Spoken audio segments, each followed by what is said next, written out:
గోంగూర రోటి పచ్చడి ఇలా ట్రై చేయండి ఒకసారి. మేమైతే ఫ్రెష్‌గా మా గార్డెన్‌లోదేనండి గోంగూర కట్ చేసుకున్నాను. దీన్ని వాష్ చేసి పెట్టుకొని పక్కన పెట్టేసుకొని, తర్వాత కొంచెం మిరపకాయలు కూడా కట్ చేసుకొని పక్కన పెట్టేసుకున్నాను. తర్వాత ఒక ప్యాన్ తీసుకొని దాంట్లో కొంచెం ఆవాలు, మెంతులు, జీలకర్ర వేసేసుకొని మిరపకాయలనేవి మాడిపోకుండా మీడియం ఫ్లేమ్‌లో వేయించుకొని పక్కన పెట్టేసుకున్నాను. అదే ప్యాన్‌లో కొంచెం ఆయిల్ వేసేసి కట్ చేసి పెట్టుకున్న వాష్ చేసిన గోంగూర ఉంది కదండీ! అది కూడా అందులో వేసేసుకొని ఉడకబెట్టేసుకుందాము. తర్వాత దీంట్లో ఒక టమోటా కూడా యాడ్ చేశాను. టమోటా యాడ్ చేయడం వల్ల ఏమవుతుందంటే కొంచెం స్పెషల్ టేస్ట్ అనేది వస్తుంది పచ్చడికి. తర్వాత కొంచెం ఇంగువ కూడా అందులోనే యాడ్ చేసేసుకున్నాను.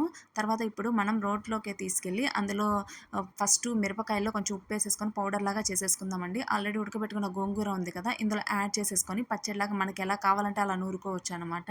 ఇలా తీసి దాన్ని పక్కన పెట్టేసుకోవాలి. తర్వాత ఒక ప్యాన్ తీసుకొని దాంట్లో కొంచెం పోపు దినుసులు అనమాట జీలకర్ర, ఆవాలు అవి వేసుకున్నాను. వెల్లుల్లి, ఎర్రగడ్డ ముక్కలు వేసేసుకొని కొంచెం ఉప్పు మిరపకాయలు కూడా యాడ్ చేసేసుకున్నానండి. కరివేపాకు కూడా యాడ్ చేసేసుకొని కలిపేసుకొని కొంచెం వేగిన తర్వాత మనం ఆల్రెడీ దంచి పెట్టుకున్న పచ్చడి అనేది ఇందులో యాడ్ చేసేసి ఒక 2 మినిట్స్ ఉడికిస్తే చాలండి. గోంగూర రోటి పచ్చడి అనేది రెడీ అయిపోతుంది. చూడండి అసలు చాలా బాగుంది కదా చూడ్డానికి. వేడి వేడి అన్నంలోకి గన తిన్నట్లయితే చాలా బాగుంటుంది. నెయ్యి కాంబినేషన్‌లో వేసుకొని తింటే చాలా చాలా బాగుంటుంది. ఒకసారి మీరు ట్రై చేయండి. ఇలాంటి మరిన్ని రెసిపీస్ కోసం మా ఛానల్‌ని